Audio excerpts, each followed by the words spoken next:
قال رحمه الله تعالى: عن جابر بن عبد الله رضي الله عنهما أنه سمع رسول الله صلى الله عليه وسلم يقول عام الفتح: إن الله ورسوله حرم بيع الخمر والميتة والخنزير والأصنام.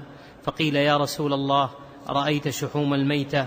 فإنه يطلى بها السفن ويدهن بها الجلود ويستصبح بها الناس. فقال: لا، هو حرام. ثم قال رسول الله صلى الله عليه وسلم عند ذلك: قاتل الله اليهود، إن الله لما حرم عليهم شحومها جملوه ثم باعوه فأكلوا ثمنه. قال رحمه الله: جملوه أذابوه. عن جابر رضي الله تعالى عنه أنه سمع رسول الله صلى الله عليه وسلم يقول عام الفتح. عن جابر بن عبد الله رضي الله عنهما أنه سمع النبي صلى الله عليه وسلم يقول عام الفتح. هذا الحديث يعتبر من أهم الأحاديث التي وردت في كتاب البيوع عن رسول الله صلى الله عليه وسلم، وعند العلماء يعتبرونه أصلا في البيوع المنهي عنها. عندهم الحديث الذي هو أصل هو الحديث الذي جمع أكثر مسائل الباب.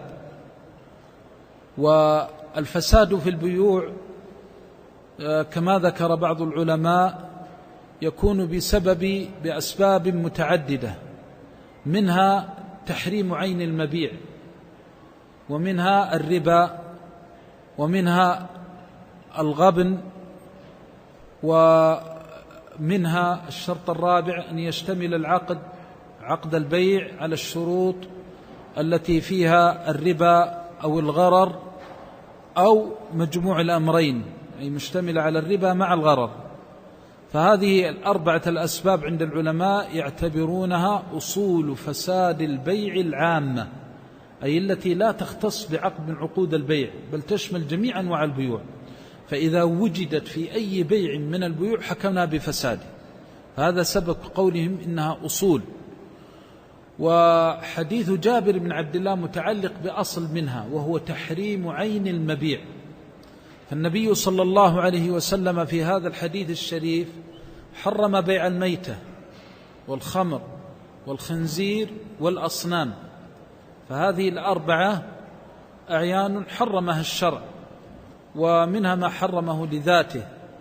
وهذه الأربعة الأعيان نهى النبي صلى الله عليه وسلم عن بيعها. لا تخطى الرقاب، لا تخطى، أعطي الورقة. هذه الأربعة نهى النبي صلى الله عليه وسلم عنها، وصارت مثل ما ذكرنا أصولا. فنهي عليه الصلاة والسلام عن الخمر، إن الله ورسوله، قوله إن الله ورسوله، لأن الذي يحرمه النبي صلى الله عليه وسلم حرمه الله، والذي يحرمه الله يحرمه رسوله والمؤمنون صلى الله عليه وسلم والمؤمنون. فالحلال ما أحل الله، والحرام ما حرم الله. ولذلك قال صلى الله عليه وسلم كما في حديث أحمد في مسنده: إن الله أحل أشياء فلا تحرموها، وحرم أشياء فلا تحلوها، وسكت عن أشياء رحمة بكم من غير نسيان فلا تسألوا عنها. فالحلال ما أحله الله، والحرام ما حرمه الله.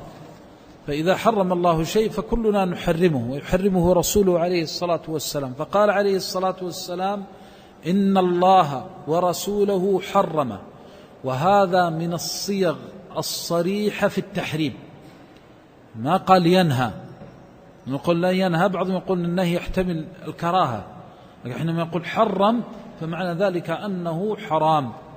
فهاتان صيغتان إذا وردت في الكتاب والسنة تعتبر عند العلماء صيغ تحريم صريحة، يعني ما فيها احتمال للحل. الأولى التصريح بالتحريم، كقوله تعالى: حرمت عليكم أمهاتكم، وكقوله: وحرم الربا. ومثل قوله عليه الصلاة والسلام هنا: إن الله ورسوله حرم. وقول عليه الصلاة والسلام: حرمت عليكم. كل هذا من الصيغة الصريحة. الصيغة الثانية لا يجوز، ولا يحل، وهي التي يعبر عنها العلماء بنفي الحل. فإذا نفي الحل عن الشيء لا يحل لك النساء من بعد، لا يحل لكم أن تأخذوا مما آتيتموهن شيئا. نفي الحل عن الشيء يدل على كونه محرما، وأنها صيغة صريحة ليس فيها احتمال. فقوله عليه الصلاة والسلام إن الله ورسوله حرم، وقع هذا في خطبته قيل في ثاني يوم الفتح، في اليوم الثاني بعد فتح عليه الصلاة والسلام لمكة، وقف وخطب فيهم هذه الخطبة. وفيه أمر أو فيه فوائد، منها أن النبي صلى الله عليه وسلم بين المحرم من البيوع، ووقع بيانه في ثاني أيام الفتح، لأن خطبة الفتح ينبغي أن تشتمل على أمور مهمة، فكونه يختار بيان المحرم من عقود البيع يدل على أن البيع أمره عظيم عند الله ورسوله عليه الصلاة والسلام، لأن طيب المطعم تترتب عليه أشياء كثيرة، وخبث المكسب والعياذ بالله تترتب عليه أمور عظيمة، من أكل أموال الناس وظلم الناس، وأيضا والعياذ بالله معصية الله عز وجل بارتكاب هذا المحرم، وكذلك أيضا ما يكون من ورائه من حجب الدعاء وعدم قبول الصلاة والطاعة والعبادة. فهذا أمر عظيم، لأن العبد يقذف اللقمة في جوفه فيحرم قبول العبادة والعياذ بالله، وهذا يدل على خطر المكاسب، ولذلك اعتنت الشريعة بهذا. فتجد النبي صلى الله عليه وسلم يبين المحرم في خطبة يوم الفتح، ويبين المحرم في خطبة حجة الوداع، فبين عليه الصلاة والسلام المحرم فقال إن دماءكم وأموالكم وأعراضكم عليكم حرام كحرمة يومكم هذا في شهركم هذا في بلدكم هذا، هذا التحريم العام. ثم بين الحرمة في المكاسب فقال إن ربا الجاهلية موضوع، وإن أول ربا أضعه ربا عم العباس بن عبد المطلب.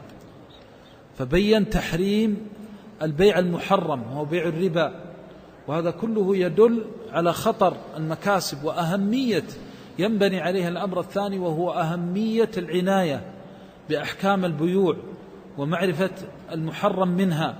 وإذا لم يستطع أن يعلم ضوابط البيوع كلها، على الأقل أن يلم بالمنهي عنه من البيوع فيقدمه، لأنه مهم حتى لا يقع في الحرام. وقد يشيب عارض الرجل في الإسلام وهو يأكل الربا يلعن صباح مساء، لا عذر له عند الله، لأن العلماء موجودون، لأن العلماء موجودون ويمكنه السؤال ويمكنه الفتوى، فيأتي من عند نفسه، فالحلال ما حل بيده والحرام ما ابتعد عنه. فهذا كله يحتم على الإنسان أن يعتني بمسائل البيع، وأن يحذر من المال الذي يطعمه ويدخله عليه. فالعناية بمسائل البيوع وأحكام البيوع نجد لها أصلا في السنة، أن النبي صلى الله عليه وسلم في خطبته اعتنى ببيانها، وهذا البيان من رسول الله صلى الله عليه وسلم وقع بالعبارة السهلة الواضحة، مع أنه أوتي جوامع الكلم عليه الصلاة والسلام، فجمع في هذا الحديث من المسائل ما لا يحصى كثرة. ومن نظر إلى عناية العلماء بهذا الحديث وشرحهم له خاصة في المطولات وما تفرع عليه من المسائل، فهذا الحديث لو أراد الفقيه أن يفصل ما فيه من الأحكام يصل إلى ما لا يقل عن 50 مسألة، وهي من المسائل، هي مسائل مهمة وهي أصول، وهذا كله يدل على أهمية هذا الحديث. ذلك اعتنى المصنف بذكره في هذا الموضع، وقل أن تجد أحدا من أئمة السلف على شرطه هذا الحديث إلا ذكره وترجم له، ولربما قطعه في مواضع كما فعل الإمام البخاري رحمه الله. وهذا كله من أهمية العناية بمسائل هذا الحديث التي منها البيوع المحرمة.